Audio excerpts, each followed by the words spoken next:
If your job at a healthcare facility includes disinfecting against viruses, you know prevention is the best medicine, and maintaining healthy spaces starts with a healthy cleaning routine. Grainger's world-class supply chain helps ensure you have the quality products you need when you need them, from disinfectants and cleaning supplies to personal protective equipment, so you can help deliver a clean bill of health. Call 1-800-GRAINGER, click Grainger.com, or just stop by. Grainger, for the ones who get it done.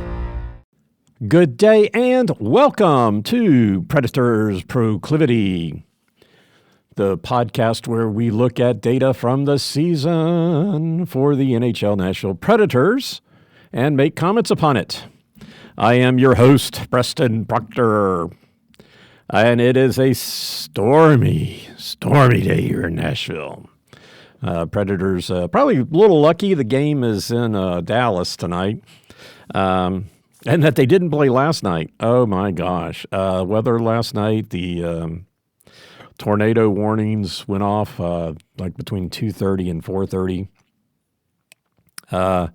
School got canceled today, so we got to sleep in. We found that out at 6 o'clock when we got up. So we were able to go back to sleep, which is one of the reasons why the podcast is coming out so late today. The rare weekday where we can sleep in.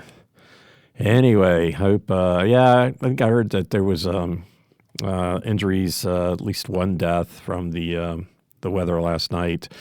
Massive flooding today, no kidding. And I guess the tornado watches are still going on somewhere. I think west of Nashville, there's still a tornado watch. One of the local radio stations is doing a blow-by-blow of the tornado coverage. But that's not what we're here. This is not a weather podcast, is it? No, this is our back-to-back complaining podcast. Yes, that's right. I have got more data.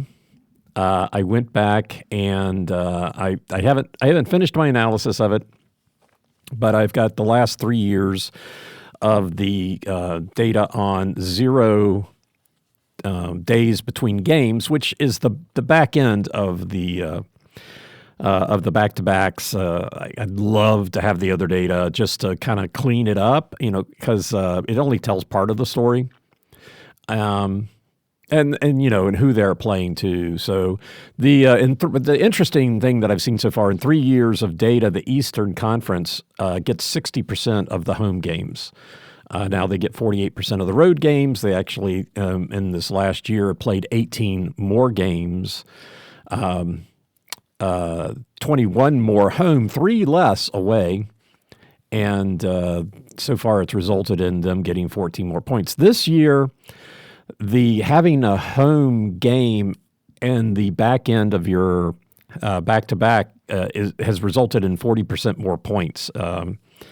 The average point per game for a home game is like 1.13, and average point for an away game is like 0.87, something like that. But it's 40% more points for the home game than the away game.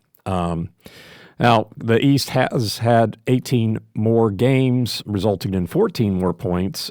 So take that for what it is. But that's just kind of the base data right now. Like I said, I haven't really looked into it, and it really only tells half the story. I think the East getting 60% of the home games is a problem. That's true for the last 3 years, and I don't understand why. The road games seem evenly split. I guess the East is playing more back-to-backs, and so they. I guess those are home games, but I don't know. So I guess that's where actually looking more at the data would tell me more. If all the additional games were all homes, well, that's But like I said, in other years, I think maybe it was 2 years ago, there was very little difference between the points scored for a home and a road game. But again, number of games, I don't know. Like I said, that's just kind of a glimpse into what my day was like yesterday. Anyhow, Postseason watch. We now have 6 teams that have clinched. Toronto and Carolina have clinched playoff spots. No additional teams eliminated. There are 4 eliminated teams. They are all in the Western Conference, 2 in each division. Boy, that's a real fight to not be the next team. Seattle has jumped past Boston, and Buffalo has gone past Boston, and so the teams are actually look like they're trying to run away. Boston has lost 9 in a row, that looks like the worst, 9 in a row.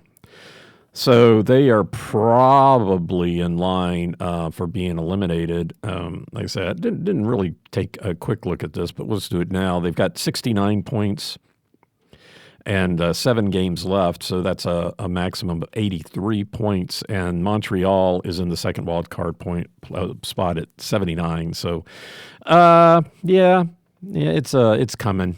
It's coming for you, Boston. Anyway. So that is the postseason watch. In transactions, the Preds did sign to a 2-year entry-level contract, so not really as exciting. Right wing Cole O'Hara. He's been playing with the University of Massachusetts for the last 3 years. He was drafted in the 4th round by Nashville in the 2022 draft, so 3 years ago. And that is about the only transaction. I haven't seen anything else with regards to the unrestricted free agents that the Preds have. They've got 5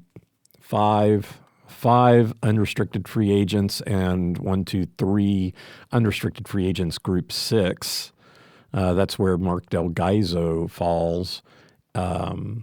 And Gregory Denisenko, who we got in a trade. I think that was from Vegas. I don't remember at this point. But the unrestricted free agents, Kiefer Bellows, Andreas England, Jakob Vrana.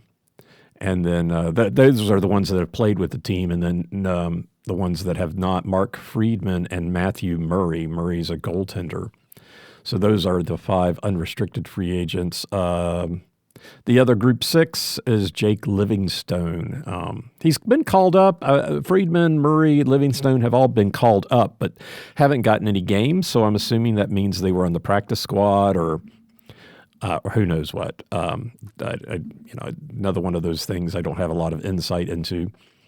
The restricted free agents, Luke Evangelista, Andre Pavel, Jesse Ilonen. Those are the 3 that have played. The 3 that have not played with the team, Jordan Frasca, Narvin Muter, 4, I guess, Luke Prokop, and Magnus Krona, also a goaltender, Krona. I don't know why I'm calling out the goaltenders, but yeah. Anyway, I guess 2 of the group 6 are defensemen. Now that I've started, okay, let's just move on. Didn't mean to spend that much time on that. Okay, so the Nashville Predators are in the state of Texas to play the Dallas Stars. It is the 3rd game of 4 versus Dallas, the last one in Dallas. The last game of the series will be the last game of the regular season, so we get to start and end with Dallas. Both of those games, the first game and the last game in Nashville. And last year, this year, the order of the games, a lot of times it'll switch, play the same games and same whatever. But last year, the Preds were at home in the first and fourth game, and then in Dallas in the second and third. It's the same thing this year. Second and third games in Dallas, first and fourth in Nashville. And last year, the visiting team won all the games. And so far, that has held this year too. As I said, we did play Dallas the first game of the year, and we had that 5-game losing streak. But yeah, so this is the third game. So far, they are 1-1. Nashville. Those are all wrong. I see. Yeah. Okay. That was no. That's still wrong. That's still wrong. Lost 4-1 in Nashville and won. Dallas won 4-1 in Nashville and lost 3-4 in Dallas. All right. So, little clerical error there on my part on my part. And those numbers are actually wrong. It's 4-3. I guess I didn't update that. First game was 4-3 in Nashville, and Dallas won. So the second game in Dallas was 4-1. So I guess I got that right. Just looking at it from the standpoint of Nashville, not. Anyway, moving on. So Dallas is 49-21-4. 27-7-2 at home. They have the fifth best home record in the NHL.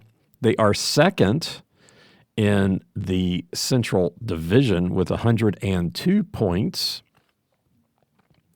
They are 4 points behind Winnipeg, who has played one more.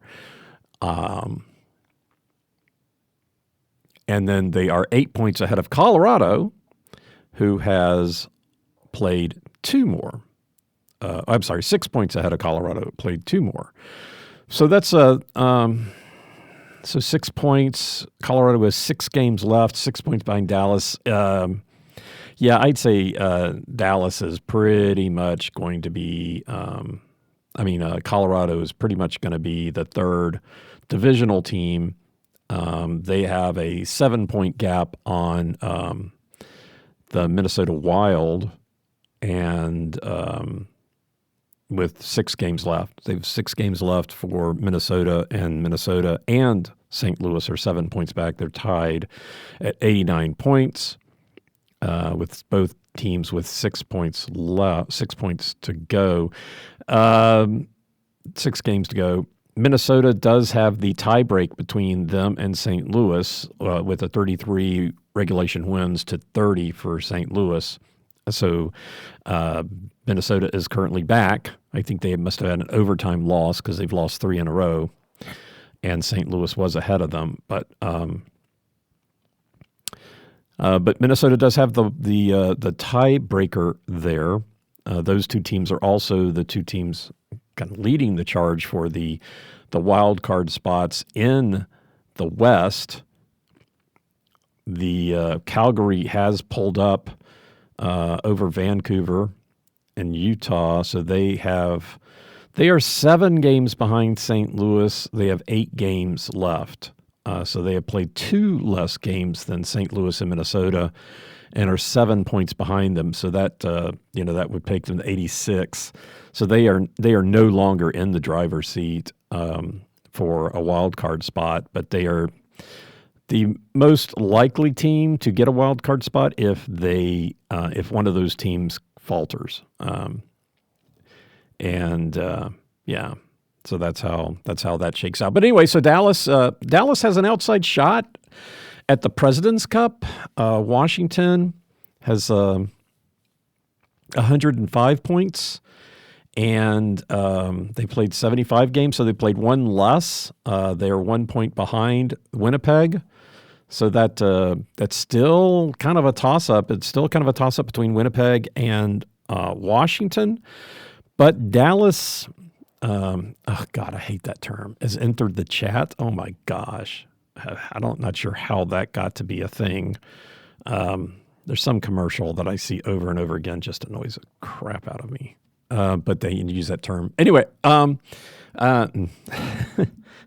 right. Well, that was fun. As far as personnel changes, the Dallas Stars were involved in one trade at the trade deadline. They acquired Mikko Rantanen from Carolina. Carolina had gotten Rantanen from Colorado. I think I got this kind of backwards a little bit, or at least said it backwards in a previous game, I think the Carolina game. Rantanen came to Carolina. Colorado couldn't come to contract terms, and so the belief was that Carolina had the cap capacity to sign Rantanen, but they were not able to come to an agreement, and but they were able to find a team that could. And so they traded Rantanen to Dallas, and he promptly got, I think it was a $96 million 8-year contract. So he is now firmly in Dallas after taking a tour of the United States, starting in the Mountain time zone, going to the east, and now settling in the Central. So to get Mikko Rantanen from Carolina, they gave up forward Logan Stankoven and 4 draft picks, 2 conditional. The conditional are a first-round 2026 and a first-round 2028, and then the non-conditional are a third-round 2026 and a third-round 2027. So they, so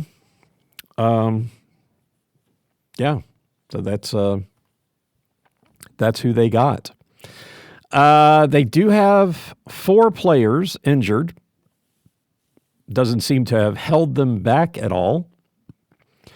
Center Sam Steele is day-to-day, could be back tonight. Not really in notable stats, but he has played 71 games this season. Center Tyler Seguin is on injured reserve, 416, expected back, so not there. He's only played 19 games this season. Defenseman Miro Heiskanen, expected back May 3rd. So he will not be back, and he's first in time on ice for the Stars. And then another defenseman, Nils Lundqvist, won't be back this season. He's been out since February 1st, played 39 games. And so no transactions, no emergency call-ups, unlike a team that we just played. But yeah, so they've got 4 players that are out. Don't expect that to really make a big difference for them. And they've won 6 in a row, so apparently not. For the Nashville Predators, the Predators are 27-40-8, 9-24-5 on the road. Could this be win number 10? Can we get into double digits? I think counting the game tonight, the Predators have, I think, 4 away games left, at Dallas, at Utah. Oh, no, that was the other one's Columbus. So counting tonight, there are only 3 games left. 3 games left to try to get into double digits. And wins on the road.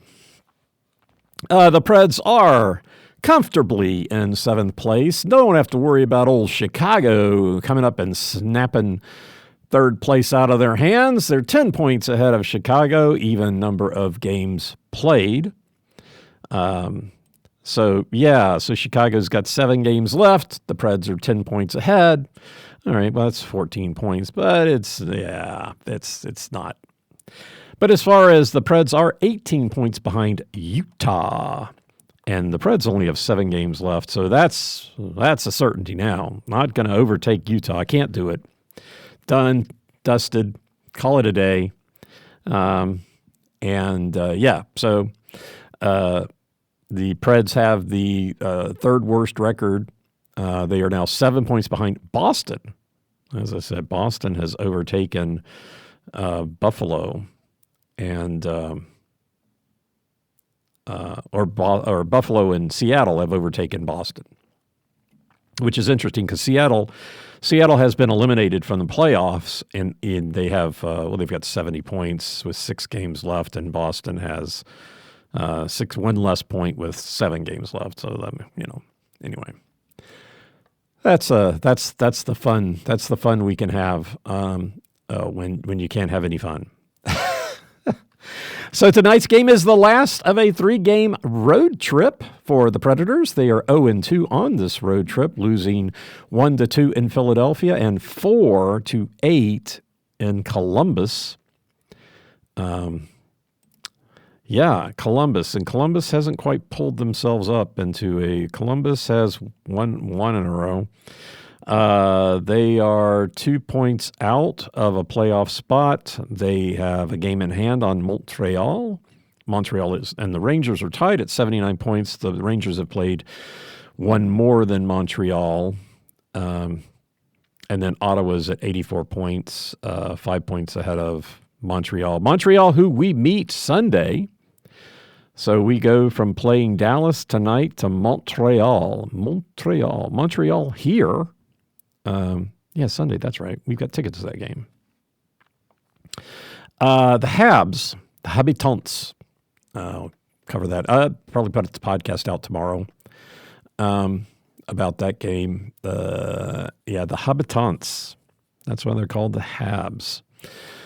Anyway, so this is the last game of a 3-game road trip. As far as personnel changes, Jonathan Marchessault is out. Could be back today, listed as 4-3, but we'll see how that goes. Colton Sissons is out until the 8th of April, and then Roman Josi is out for the season. So, that being said, let's take a look at some stats. Why don't we? All right, first goal of the game. If the Preds get it on the road, they are 7-3-2 this season. So that's 12. 12 times. And so 26 times they haven't gotten it. And those 26 times that they didn't get it, they are 2-21-3. So a little bit of an advantage if they do get it, and a lot of a not of an advantage if they don't. It really becomes, for the Preds, if they get it in the first period, it's kind of a toss-up. They're 3-3-2. If they get it in the second period, they're 4-0. So that's why I was pulling the other night. Got the old zeros tied in the first period, and then the Flyers got the first goal in the second period. And when that happens, the Preds are 0-7-0. So, it's very, very distinctive right now on looking for the, at this point, 3 games left, probably not going to see the exception to prove the rule in both of those anyway. Maybe one of them, but not both. Winning by period on the road. The Preds have a losing record in all 3 periods, 7-13-18 in the first. So almost as likely to tie as to win or lose the first period, 9-18-11. Again, that kind of switches the 18 moving around here. 18 losses, so 9-11 wins and ties. So almost as likely to lose as to win or tie the second, and then the third period, 8-16-14. Go ahead and mention that they're 0-5-0 in 0-5-0 in overtime. Here's a stat I don't mention very often. The first goal, yes, in the first period. The Preds are 5-0-7. So they have never lost in regulation if they get the first goal. First goal, yes. First goal, yes. That's not in period. That's not in period. They get the first goal. And first goal and in the period, they're 5-0-3. So if they've got the first goal, they get it in the first period, they're 5-0-3. So if they get the first goal, they have in the first period, they have not lost this season. And like I said, they're 4-0-0 in the second. So that's kind of the when they don't get it, those stats all look miserable, all look the same. So why talk about that? So, and then how does that translate, which is the important piece of that, to victory?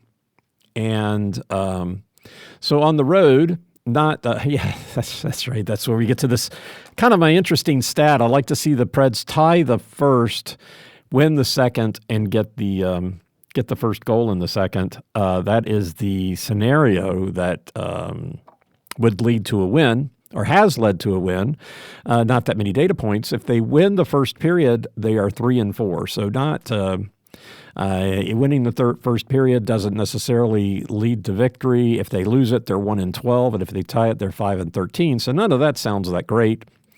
The second period, if they win the second period, they're 6-3. That's good. If they lose it, 1-17, tie at 2-9. And then the third period, 6-2 if they win, 1-15 if they lose, 2-12 if they tie. So none of those numbers look good. And taking out the empty nets, even the winning the period doesn't look that great, because it becomes 5-4, 5 wins to 4 losses, taking out the empty nets. As we know, the Preds have been getting outscored, and even when they're winning. So yeah, the best scenario is that tying the first and winning the second. And in that particular scenario, that's happened 5 times this season. So it's not a lot, but it's significant because they're 5-0 when they do that. If they tie the first and lose the second, they're 0-8-0. And if they tie the first and tie the second, they're 0-3-2. So the only victories come from, if they tie the first, come from when they're winning. Now, if they lose the first, they have won the game once out of 4 if they win the second. So losing the first, winning the second, they're 1-2-1. Lose, they're 0-6. No surprise. Lose 2 periods, you generally lose the game. And if they lose and tie, they're 0-3. So there's only one victory in the scenarios where they lose the first period, and that they have to win the second. If they win the first, they have not won the first and won the second, so that's a big 0. Winning the first, losing the second, they're 1-1-2. So there's only one win there. And if they win the first, tie the second, they're 2-1. So, yeah. Yeah, I mean, granted, you lose 2 periods, you're basically going to lose the game 98% of the time. Just a number I just pulled up. There's no stats behind that. But twice this season it's happened where they won 2 periods and then lost those 2 games. Okay. Winning goal. Winning goal on the road happened. When did it happen? Again, the game with Columbus, 8-4. Wow, that is a Eastern Conference game there. All the scoring, I think Philadelphia was in the second period, so the winning goal scored in the second period for sure. All the goals scored were in the second period against the Flyers. And the Preds got, there you go. The Preds got 4 goals, and the Blue Jackets scored their 5th goal in the second period. So both of those games buttress the 47%. When the Preds are on the road, the winning goal is scored in the second period, 47% of the time. So it's 18 times to 10 in the third and 5 in the first and second. So almost as many in the second as in the whole rest of everything. Preds winning 5 times in the second, 4 in the third, so kind of a coin flip. When the opponents win 13 times in the second period, 45% of the time, 13 to 5, 6, and 5. 5 in the first, 6 in the third, 5 in overtime. So, 16 to 13. So very, very heavily weighted to the second period this season. Again, that's different than last season when the home team would win, get the winning goal, tend to get the winning goal in the second period, and the opponents, no, the other way around. When the road team would win last year, it was primarily they get the winning goal in the second period. No. The road home. Looking at the wrong numbers, dude. When the Preds are home, yeah, when they're on the way, the home team primarily get the winning goal in the second period, 50% of the time. When the Preds were on the road, it was 65% of the time that the opposition would get the winning goal in the second period. And the Preds, 39% of the time when they were home, when they won, got the winning goal in the second period. The visiting team, primarily in the third.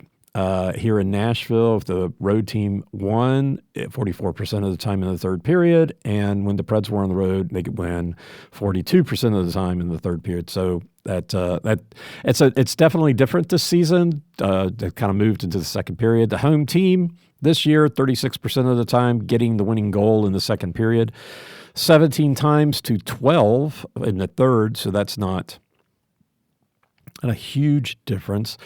The road team, it's fairly almost split between second and third, 11 and 10, so 39 and 36%.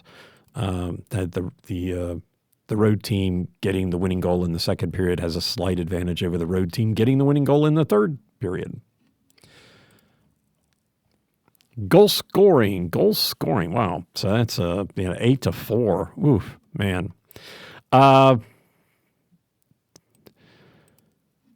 So on the road, the Preds are, the numbers are unchanged when they win because they played 2 and they haven't won. But there's a 15-goal deficit in the first period for the Preds on the road. There's a 17-goal deficit in the second and a 12-goal deficit in the third. Removing empty nets, it becomes 7. The biggest delta is in the second period at 17. First period catching up with 15. Woohoo. So anyway, the biggest deficit there, the Preds, when they win, they are out shooting the opponents in the first, second, and third. The Preds winning, they get an average of 4.1 goals a game. The opponents, a mere 3.9 when they win. The opponents do get 2 goals a game when the Preds win, and the Preds only get 1.6. Taking out the empty net goals, both of those numbers come down a little bit. The Preds actually come down to 3.4, and when they win to the opponent's 3.6. Again, that's without the empty nets.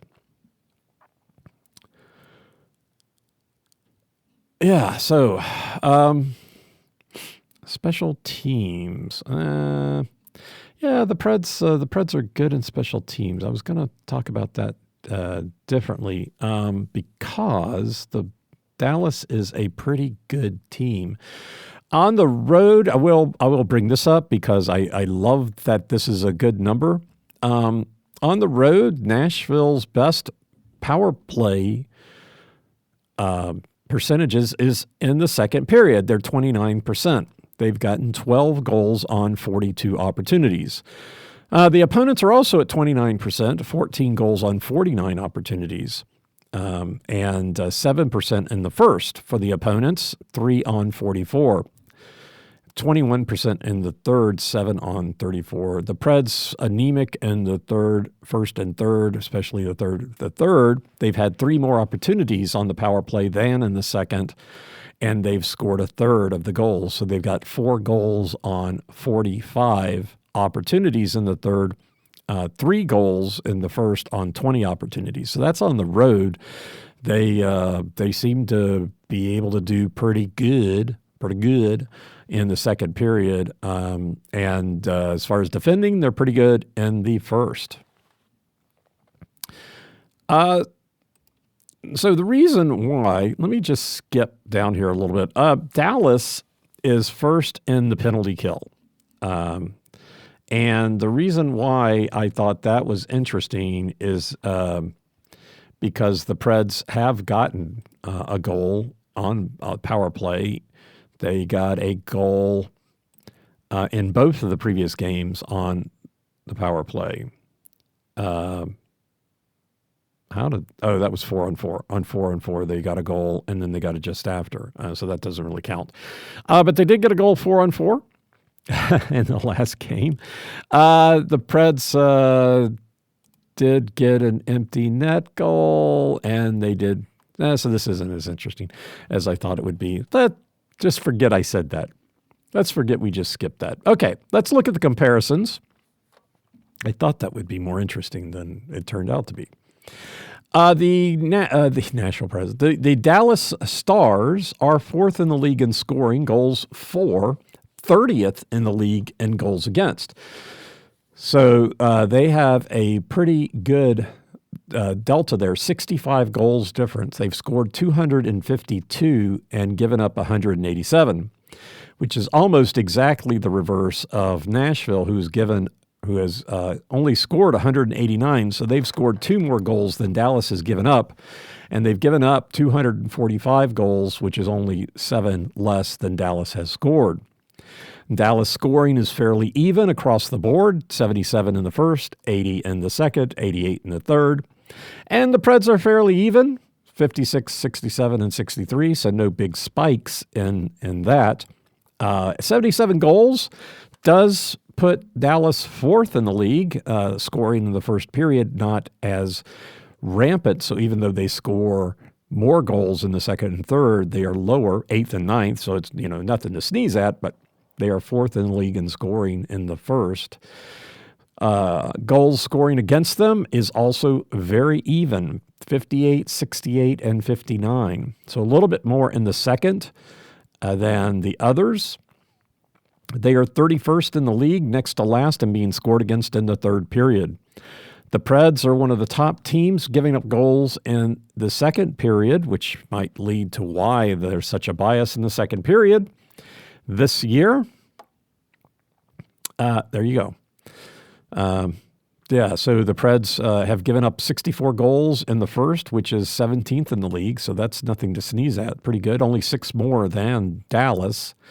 Both teams decently stingy in the bottom half of the league and being scored against, which is kind of where you want to be.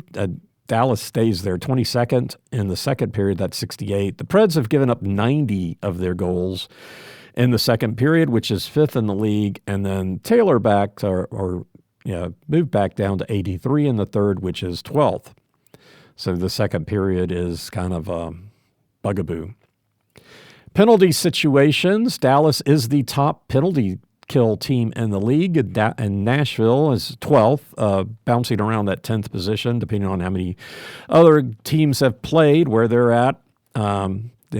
Nashville has been in the top of the league most of the season. Nashville is at 84.7% to Nashville's 80.5%. They have Dallas has given up 31 goals on 203 opportunities. That 31 goals against is 32nd in the league. So the Preds have gotten one of those. So that's good. The Preds have given up 43 goals on 221 opportunities. As far as the power play goes, both teams are right around the middle of the league. Dallas is 13th. The Preds are 18th. 22.5 to 21.2%. Dallas has scored 50 goals on 222 opportunities. That 222 opportunities is the 4th most in the league. And but the goals for 50 is 10th. So they've had the 4th most opportunities, but the 10th most goals scored. The Preds have scored 44 on 208, so they've scored 6 less goals on 14 less opportunities. So both teams are fairly equal in the power play span, and both really good penalty kill. So your goaltenders, Dallas, Jake Ottinger, 35, 15, and 3, gets about 3-ish to 1 of Casey DeSmith, who is 14, 6, and 1. In the earlier games, Ottinger was in goal for both of those, so he is 1 and 1. Last year, Wedgwood was in goal for the first 2, so he was 1 and 1, and then Ottinger was in goal for the last 2, 1 and 1. Given that DeSmith played Monday at Seattle, I expect we'll see Ottinger in goal tonight. For Nashville, UC Saros is 18-29-6 and is playing 2-ish for one game of Justice Noonan, who did get 2 back-to-back, 2 in a row. Kind of a shocker recently here. Noonan is 8-9-1. In the earlier... Yeah, funny. Last year, Wedgwood was in goal for Dallas against Nashville in the first game, and this year, Wedgwood was in goal for Nashville against Dallas in the first game. Yeah. So the first game was the first game of the season. Saros, I believe, was ill, which is why he didn't start, so Wedgwood got that start, and that was a loss. The second game was a Noonan, which was a win, 4-1. It did end an 8-game losing streak for the Preds. Last year, Saros was in goal in the first and fourth, and then Lankinen in the middle. So Saros was in goal for both losses, both games in Nashville, and Lankinen was in goal for the 2 games in Dallas, which was 2 wins. Oddly enough, those 2 games were in a 2 games and a 3-game stretch. They played a game at home versus Anaheim, between being in Dallas for 2 games.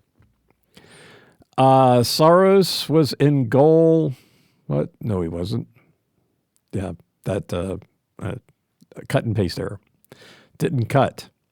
So Saros was in goal for the first and fourth, 0-2, the 2 games in Nashville, and Lankinen, the 2 games in Dallas last year. For Noonan, he did not play versus Dallas for Colorado last year. And then who's going to be in goal? Saros was in goal versus Columbus, and I've got this theory that Noonan's going to play a little bit more, but he did get 2 in a row, Vegas and Philadelphia. The unconfirmed reports I saw was that Saros would be in goal tonight. I rarely look at that. Given that Noonan played 2 in a row, Pratt's probably right. Saros will probably be in goal tonight. I think we will see Noonan a little bit more often. There are no more back-to-back opportunities between here and the end of the season, so why not? Why not just alternate the 2 of them and get a little bit more time, be able to see what Noonan will do, and and all that good stuff, right? All that good stuff. Players to watch. Now, one thing that I do not have up there is Rantanen. And Rantanen should be one of the players to watch. He's been with them for 12 games. He's got 4 goals and 7 assists. So he's got 11 points. He has got 11 points on 12 games. And he's got 1833 time on ice, which means he's out there a lot. The first forward with the most time on ice is Wyatt Johnston, center Wyatt Johnston. But yeah, Rantanen has to be somebody to watch. And let's see, what is his number? 96. Number 96, Mikko Rantanen. In general, Jason Robertson, number 21, left wing Jason Robertson. He's first in goals, first in points, first in shots. 75 points, 42 assists, 33 goals. Wyatt Johnson is second in goals with 30, 37 assists, and third in points with 67. He's got the most time on ice for a forward at 1859. He's second in shots, 189. Defenseman Thomas Harley, with Miro Heiskanen out. Thomas Harley is the goalie, is the defensive man with the most time on ice with Heisman. So he's second on the team, 23-21. So he's probably see him a lot. I guess the other reason why I noticed is that he's got a plus minus of 36. So he's got a plus minus of 36 with 47 points. He is fourth in the league in plus minus at 36. And so that's That's really interesting. The other person to note is number 5, center Matt Duchene. Yes, we know Matt Duchene here in Nashville. He is tied for first in points with 75. He has 46 assists, and he's third on the team. No, it can't be. 29, if I could only see. He's third on the team with 29 goals. The other interesting thing here is he is second on the team in shooting percentage. Tyler Seguin, who is injured, only played 19 games, is first with 20.9, 9 goals on 43 shots, 19 games played, and injured, so don't really care tonight. Might care, in a couple of weeks when we play them again. But Matt Duchene, with 75 points, is second on the team with 20.1 shooting percentage, which is pretty much up there, top of the league. If you're over 20%, you top 50 at least, I think. And that counts everybody. The guys that have got one goal on one shot. There's a couple of guys with 100%, one goal on one shot. 3 goals on 4 shots. That sort of thing. Haven't played a full season. So Matt Duchene being a regular, having a 20.1% shooting percentage is definitely something to pay attention to. 144 shots, so it's not like he's not shooting the puck. And 29 goals. 46 assists. So, so something that's 144 shots and 75 points. That's not really a metric that I'm used to calculating out. Not even sure that's necessarily all that interesting, but Matt Duchene. So who to watch? Seguin's out, Heiskanen's out, Harley just got a high plus minus, so we'll stick with the forwards Robertson, Johnston, and Duchene, 21, 53, and 95. Your Nashville Predators, Marcia Schultz is injured, Yossi's injured, but anybody with a 9 on their back, Stamkos, O'Reilly, Forsberg. Forsberg is first in everything, pretty much. Goals, assists, points, and shooting. Yossi is out. He was first in time on ice, which makes, as far as active skaters, Brady Skay has the most average time on ice at 21:48. The forward with the most time on ice is fourth at 18:59. Ryan O'Reilly, number 90. He's fourth in goals, fourth in assists, third in points, fourth worth plus minus. So Forsberg definitely got to pay attention to. Hopefully Stamkos has a good game. That would be great. But overall, the highest plus minus on the team is now sunk to 5. Nick Blankenburg at 5. There's only 4 players that are above 0, and 3 of them aren't even playing on the team. So Blankenburg is the only team member on the Preds that has a positive plus minus. Yeah.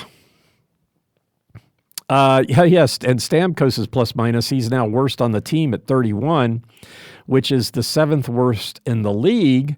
The worst in the league is a tie between 2 people in Chicago.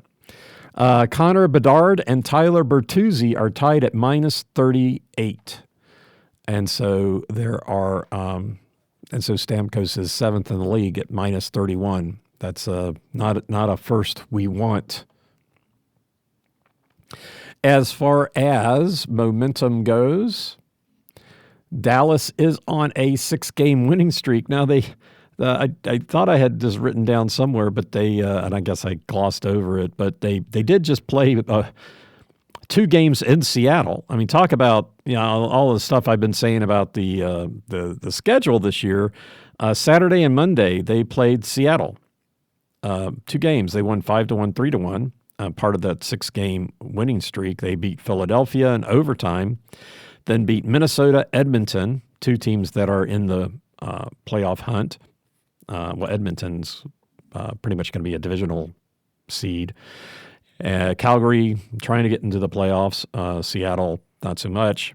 But yeah, they had to play Seattle 2 games in a row in Seattle at least. At least they didn't play in Seattle and then go down to Dallas and play like we did San Jose that one time. Yeah, so they play us tonight. Then they've got over the weekend they've got a back-to-back, Pittsburgh and Minnesota, and then that's their last back-to-back. They're home versus Pittsburgh, and then on the road at Minnesota. Then Vancouver, Winnipeg, Utah, Detroit, and then back to Nashville. So by the time they get back here, their fate for the playoffs should be determined. I don't expect that last game to come down to any sort of determinant in where Detroit's going to be either, but where Dallas will be. Dallas has got a 6-game winning streak going on. They have a decent chance at first in the West, and an outside chance at the President's Cup. I don't know that they want the President's Cup, but you'll take it. It hasn't really been a good marker for progress in the playoffs. But they are also 7-1-2, 7-1-2 in their last 10 games. So they have 16 points in their last 10. They've been playing really well. Not as good as the high-flying Blues, but pretty good, pretty good. Nashville is on a 4-game losing streak, and same numbers in different order, 2-7-1 in the last 10. Pretty much auditioning right now, I think. Not really changing their lineup as much as I could tell. Or, you'd think, I guess they can only have 4 call-ups. 4 call-ups after the trade deadline, and just really haven't taken advantage of that, I don't believe. Maybe here, with a few more games to go, you get down to a couple more games, use your call-ups, bring them up. I guess it's cap issues too, but the Preds have a lot of cap room, from what I can tell, about $10 million, it looks like, I think. So bringing guys up, putting people on injured reserve and then calling people up, would not. They put them on long-term injured reserve. They don't go against your cap, but it would be one way to bring other people up and take a look at them here at the end of the season. So yeah, but that's your matchups. That's the game tonight. Dallas and Nashville in Dallas, the 3rd game of the year. The second one and last one in Dallas. Nashville. The Nashville Predators take on the Dallas Stars in Dallas. I'm not going to say it. I said it earlier. So if you're wondering what I was going to say about the Nashville's prospects, just thinking about last year, that last game, if you remember last year, that 9-2 blowout, that was February. I think that was February 15th. That was the game where they decided, the coaching staff decided, you don't get to go to that concert. What was it, U2 or something? And then the Preds went on a 18-game point streak after that. So it was but that was the last game. That was the 4th game in the series. Won't have an opportunity to do that this year, but maybe after beating Dallas and Nashville at the end of the season, which would be great, they'll start a winning streak that carries into next year. All right, so thanks for listening.